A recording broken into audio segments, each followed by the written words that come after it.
Good morning. How are y'all feeling today? I see 2 thumbs up. I see 4 thumbs up. I see all thumbs up. Awesome. So if you are willing and able, we'd love for you to stand up and proclaim that you are lights of this world. Song written by Robert Anderson. Coming to you. 2 seconds. All right.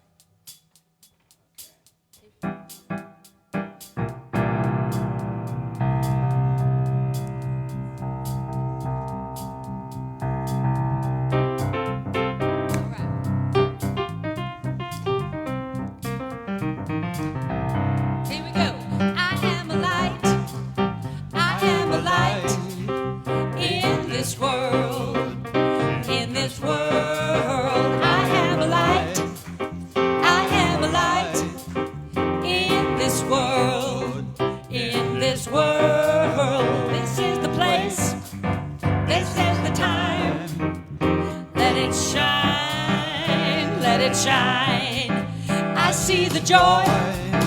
I see the joy in this world. In this world, I see the joy. I see the joy in this world.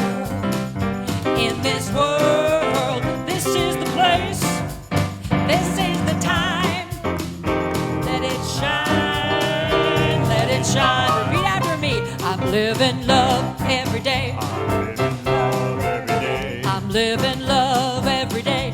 Living love every day. I'm living love every day. I'm living love every day. Spreading peace along the way. Spreading peace along the way. Right time, Right time, right place. right place. Living love every day. Uh-huh. Uh-huh. Yeah, yeah. Yeah, yeah. Uh-huh. Uh-huh. Ooh, yeah. Yeah.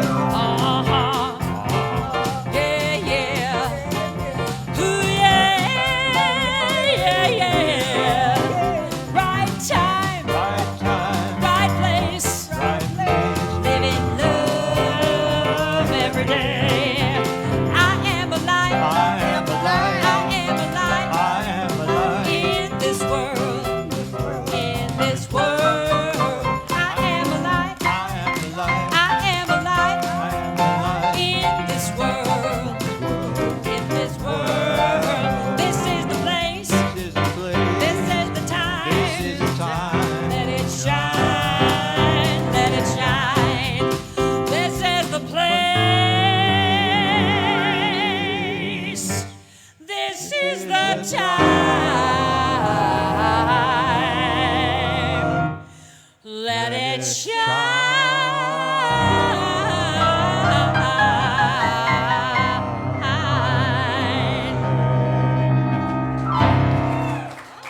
Thank you, thank you, thank you. Another rockin' Sunday morning.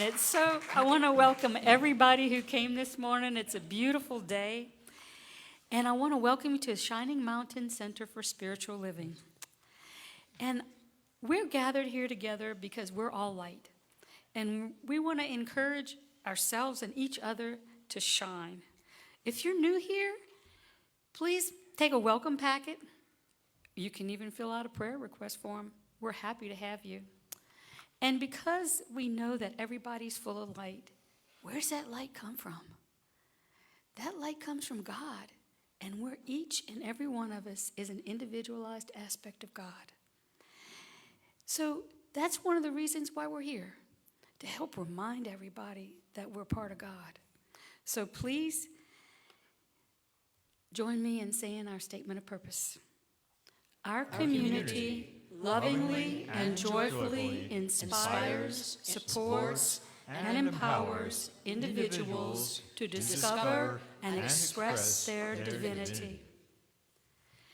Now, because we're all part of God, we like to pray. So if you have something that's on your heart or your mind, please join us up front for a prayer circle. Or alternatively, there's a prayer box in the back, so you can fill out a card. You can write your name or not. But please share what you need prayers for, because we can pray together, and everybody knows when there's more than two, it all works really well. We have a Zoom meditation. It's going to be Wednesday night from 7:30 to 8, and there are cards on the back table that'll show you how to attend Zoom. And Reverend Zoom right here, Reverend Linda, she's gonna be the one who leads it. And after the service today, we have a potluck. So please join us for fun, community, and food, lots of good food. On Monday, May 6th, we'll be feeding the Flathead. We need volunteers to show up at 5:30, and there's a sign-up sheet on the back table. Now, in March, we served 91 meals, and earlier this month, we served 87. So we just want you to know what you're getting into. So now's the time to take a moment to greet your neighbor. Say hello to a new friend, or make a new friend, or say hello to an old one.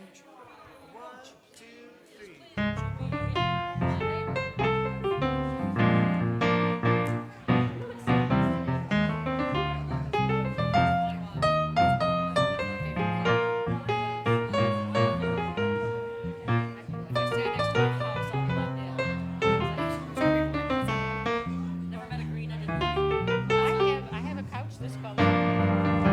I love it.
Well, take a moment and head back to your seat, and let's start our first congregational song. Little Daniel Nahmad. So it's kind of an exercise program here where we sit down and we stand up. If you should desire to. Here we go. Here we go.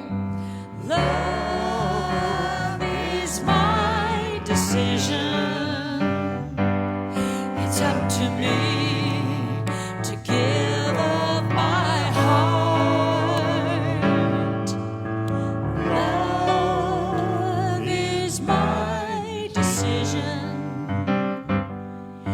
No one else can help me to start. And once I decide to change my mind, God will show me how. Love is my decision right here and now. Love is my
Good morning, everybody.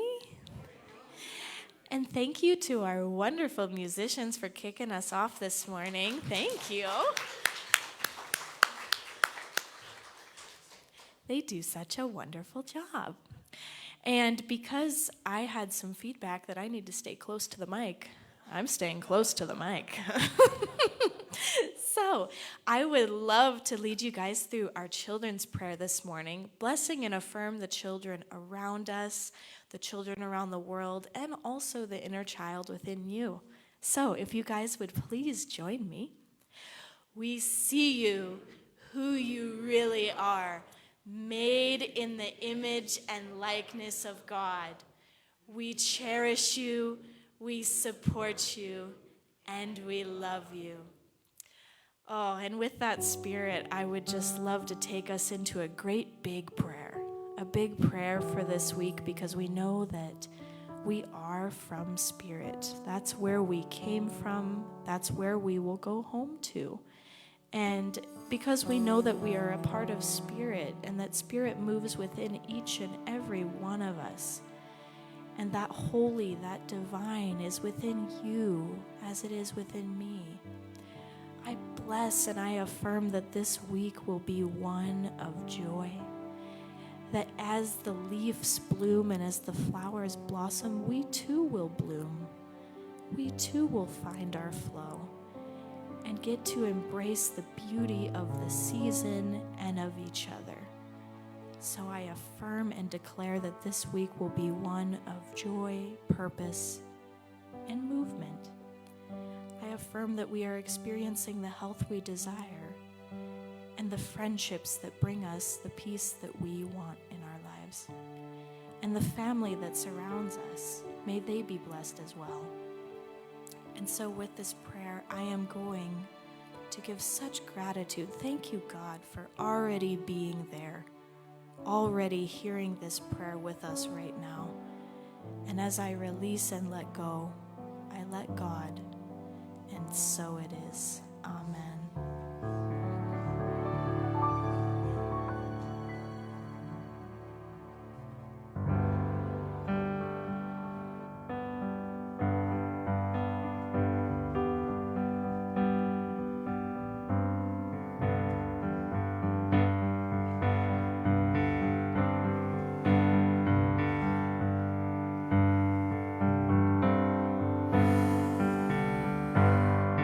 Love is but a song we sing, feeds the way we die.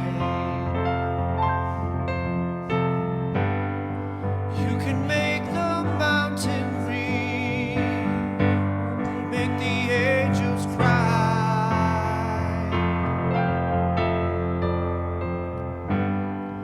Though the bird is on the wing, you may not know why.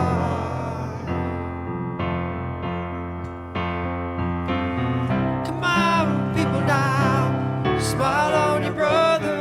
Everybody get together, try and love one another right now.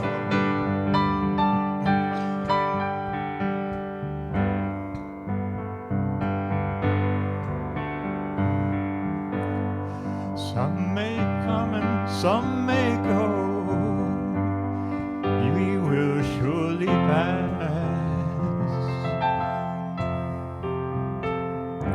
When the one that left us here returns for us at last,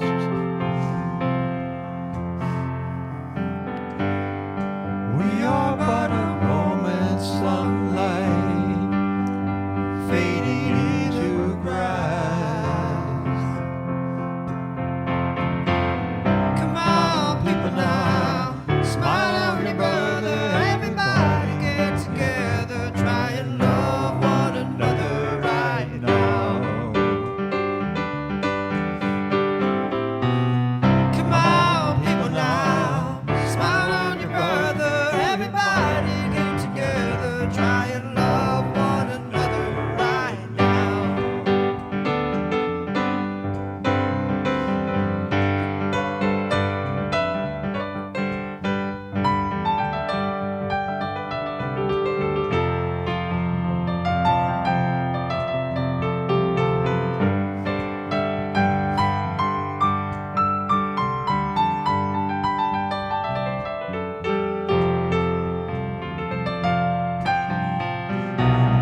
Come on, people now, smile on your brother. Everybody get together, try and love one another right now.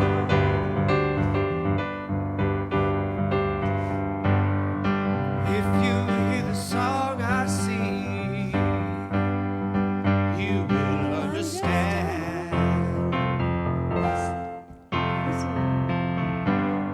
You hold the key to love and fear, all in your trembling hand. Just one key unlocks them both. Is there at your command?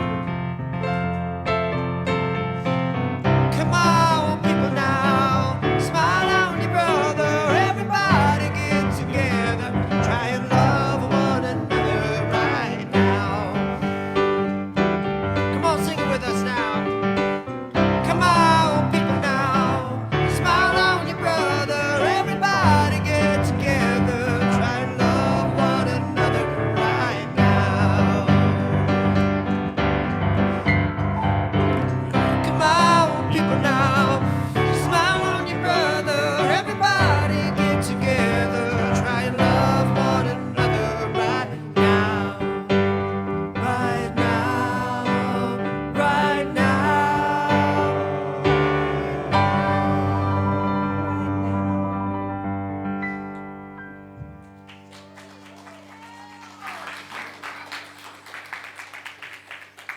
Thank you. Let's give them some more love. Yeah. Thank you for sharing your gifts with us.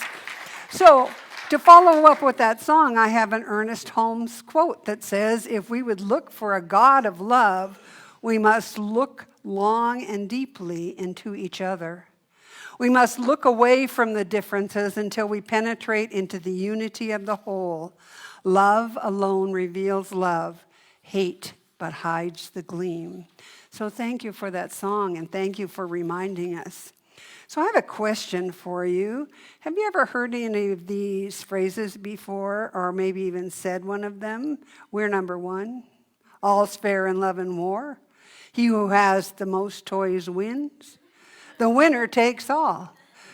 What a surprise. We have been raised to be competitive, haven't we? We have been raised to be competitive, and therefore we are also very often reactive. And what encourages that behavior? Every one of us here today knows that's not the truth of who we are. Who we are individualized expressions of God.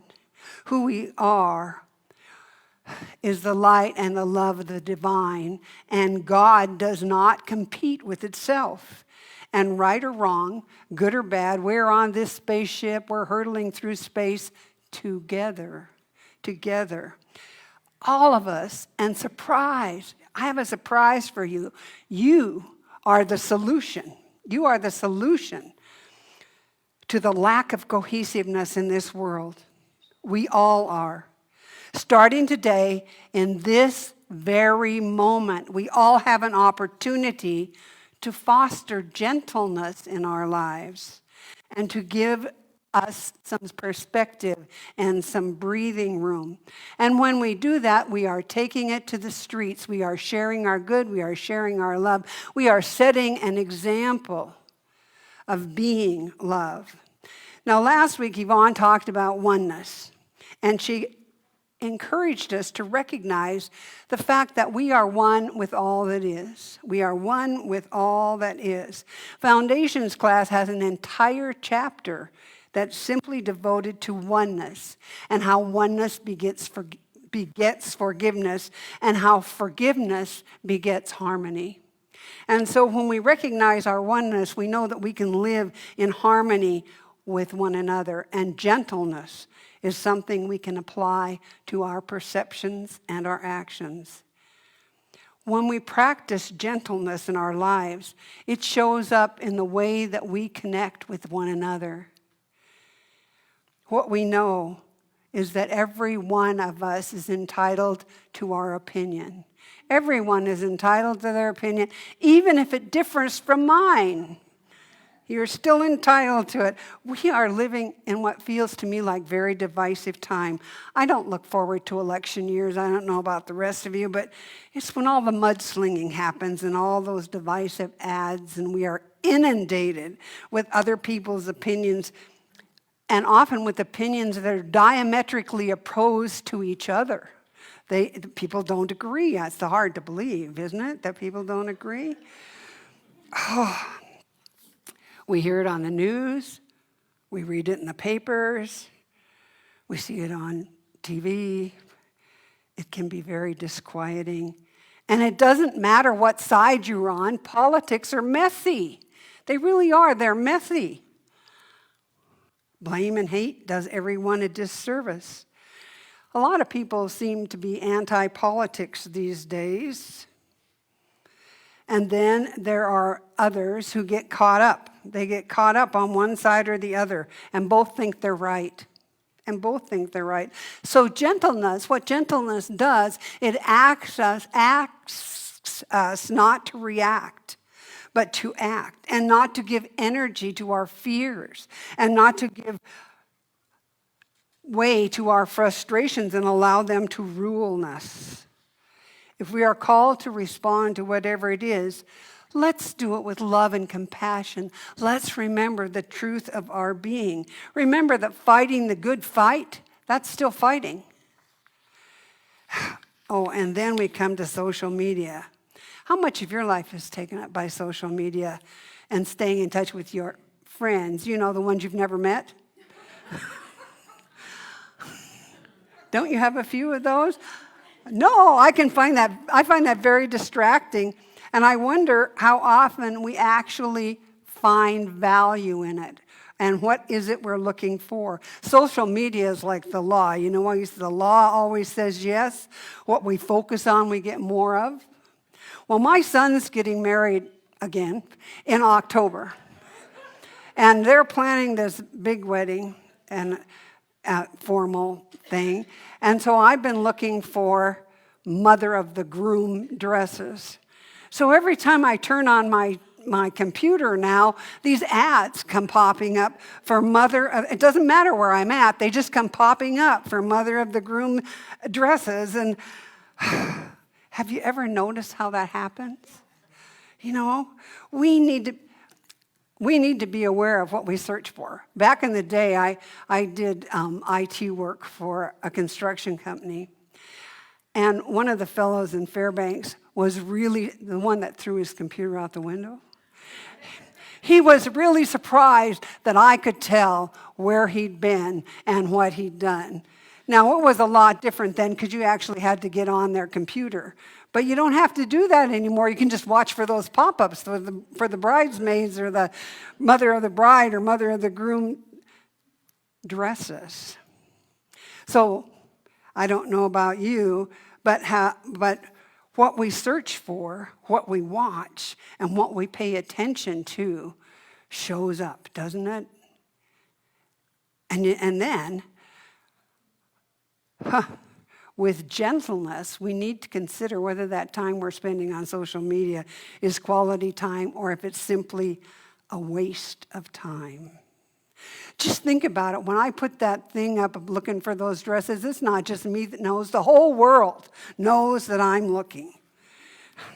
And what we teach here is love and oneness. And last week, Reverend Yvonne talked about oneness. And she reminded us that sometimes, just sometimes, we get off the rails, don't we? We get off the rails and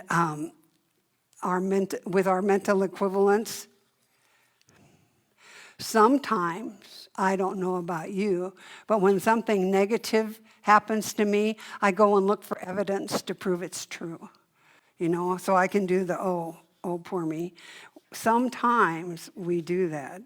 We look for evidence to support whatever our thoughts are.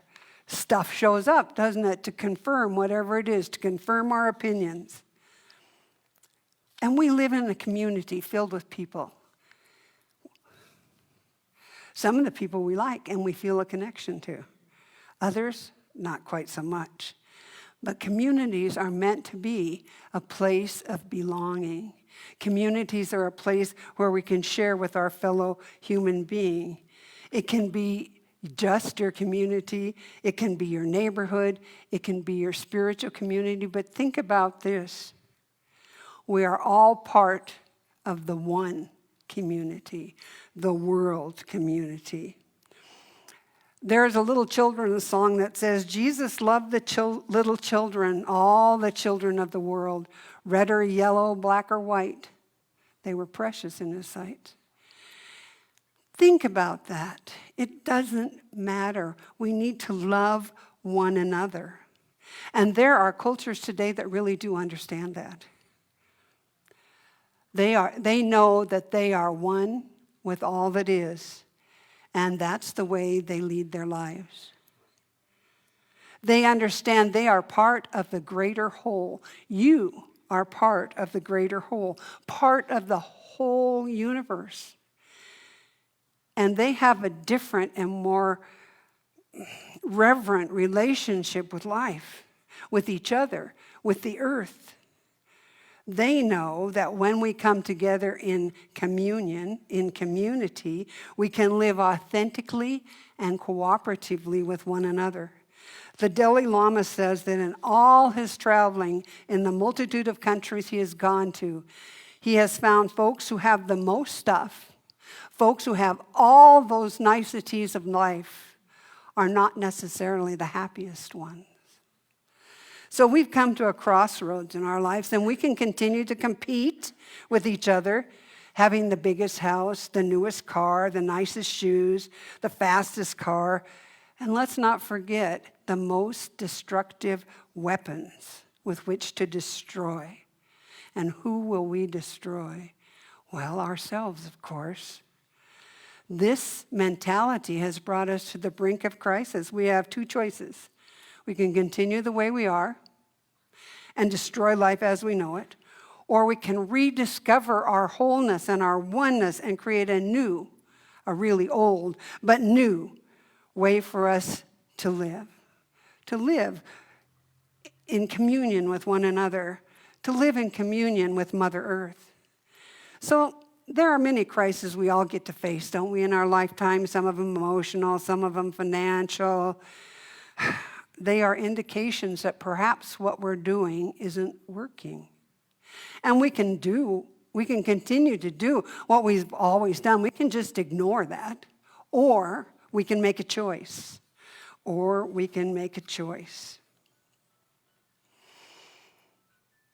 I don't know about you, but if I do a fearless moral inventory, I can discover where I fit in that picture. Where do you fit in that picture?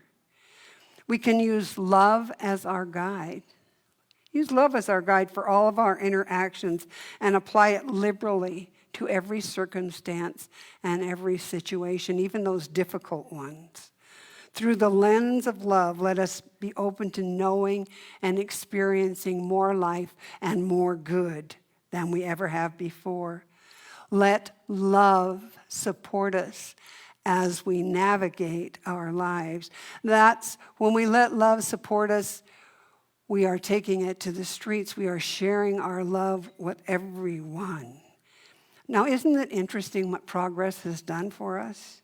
In some ways, it's made life so much easier and so much more pleasant. I don't know about you, but I've lived with no running water and electricity, and I actually prefer to be able to turn on the tap and have the water come out.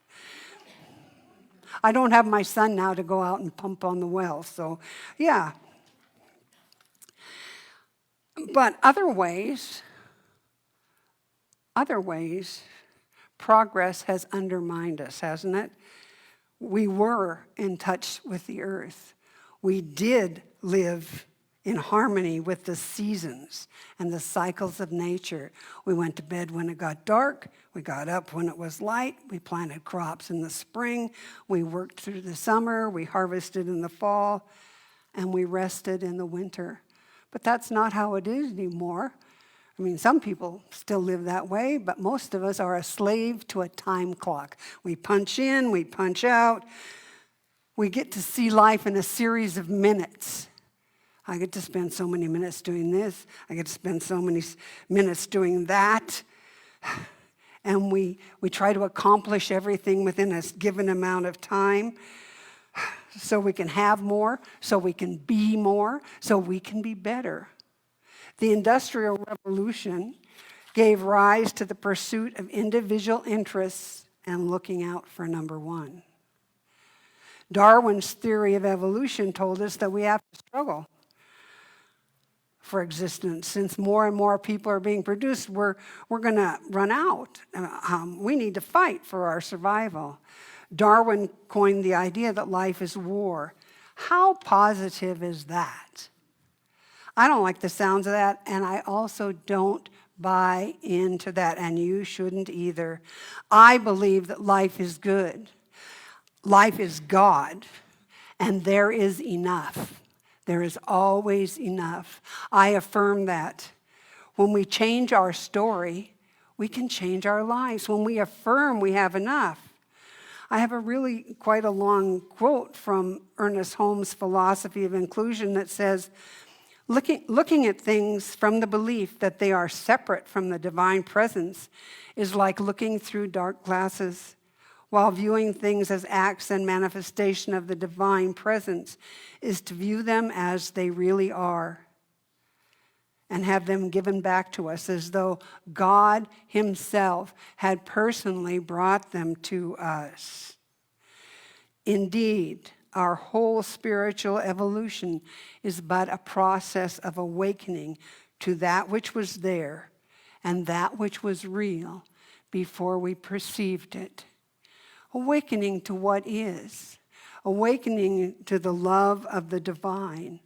The latest scientific evidence suggests that we were not born to be competitive and selfish. We were not. We were born to be connected and cooperative and loving.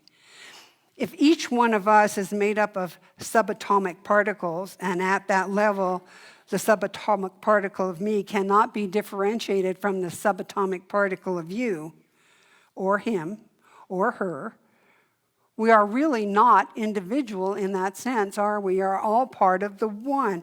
We are part of one huge, giant organism. In her book, The Bond, Lynn McTaggart points out that in the being part of the superorganism, nature has programmed us not only to share, but to care and to be fair. To care and to be fair.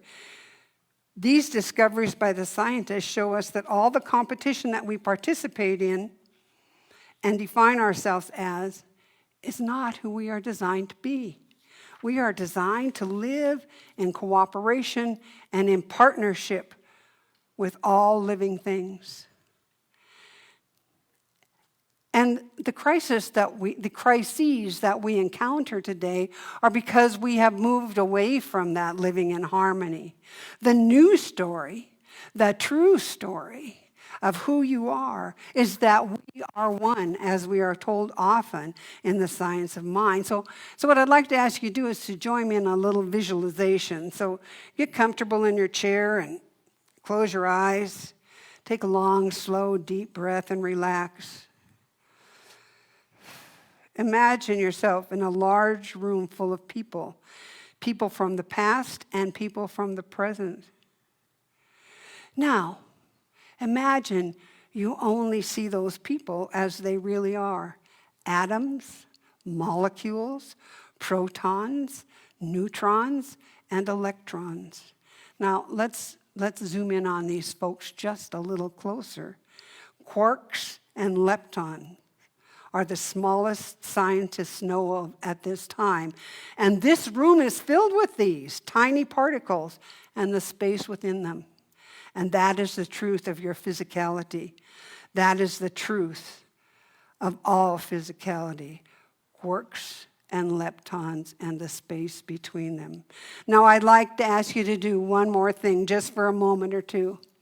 Can you tell me by looking at those atoms, those quarks, those leptons, which ones are Jesus, which ones are Buddha, which ones are Hitler? Can you tell which ones are black or which ones are white or blue or purple? Can you tell which one is a man or which one is a woman? Can you tell which one is a table or a tree?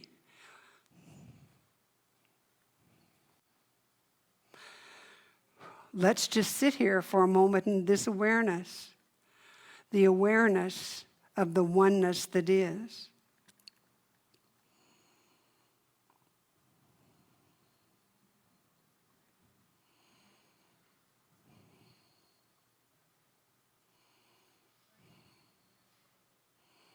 Atoms, molecules, protons, neutrons, electrons. The truth of our being. So when you're ready, you can open your eyes.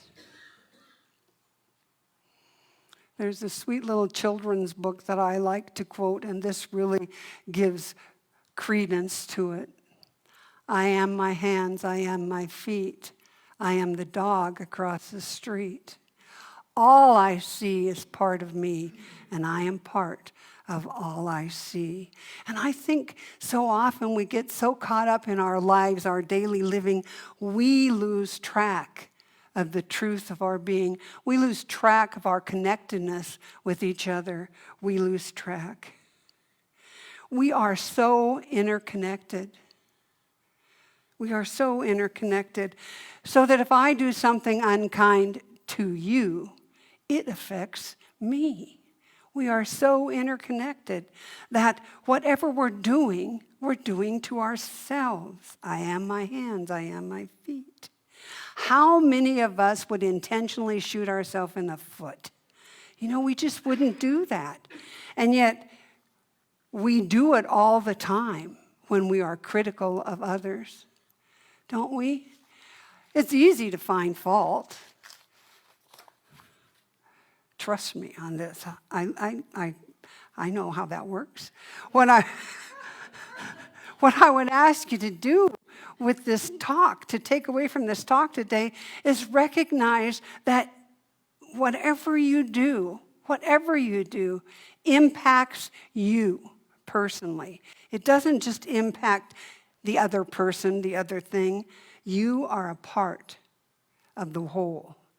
Therefore, whatever you do, I would suggest you do it as a reflection of your inner love, your God self-expressing, taking it to the streets and sharing your life and your love with others. I'm going to reread that Ernest Holmes quote I read before.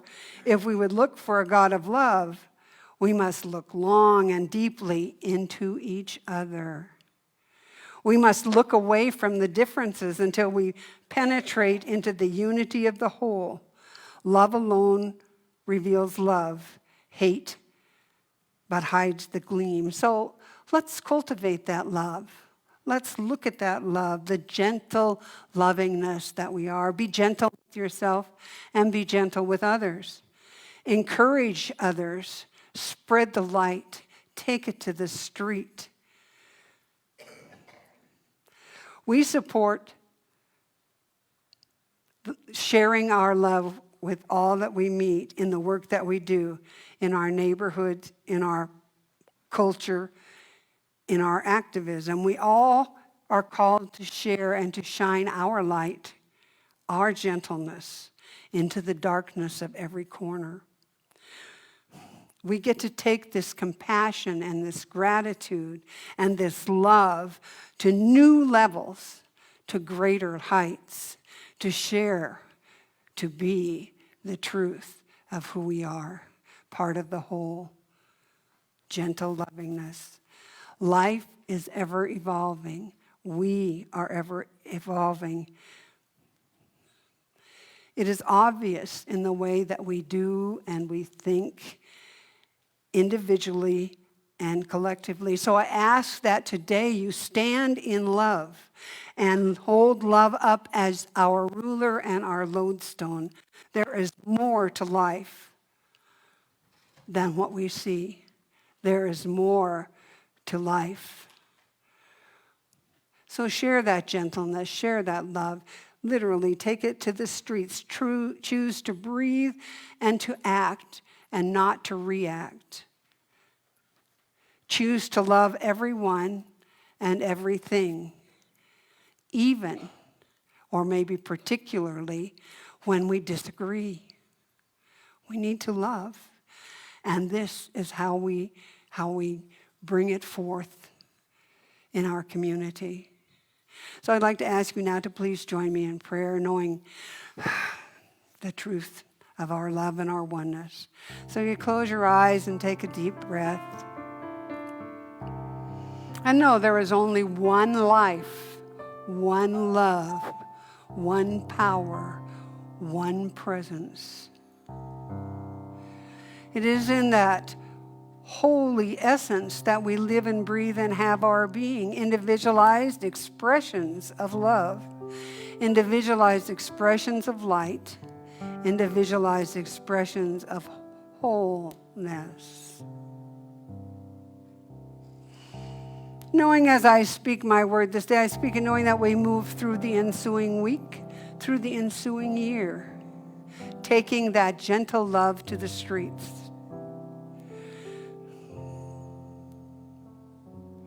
Embracing the truth of our being,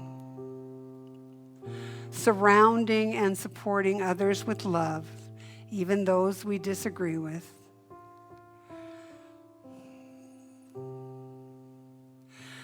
Knowing that our life is filled with gentleness, with love, with kindness, with all that we ever need, we are provided. And I'm grateful.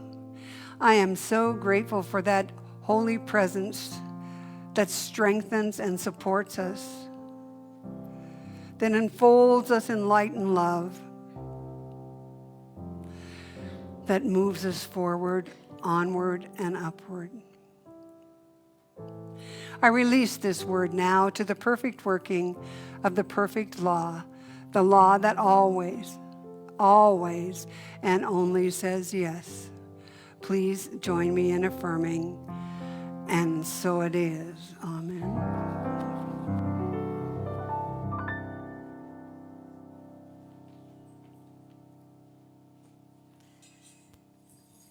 I want to thank everyone, mostly Reverend Linda, for that wonderful talk.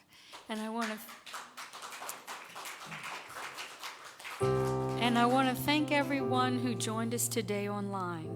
We're so grateful for your ongoing support, and we look forward to being with you again next week. And now, as our ushers come forward,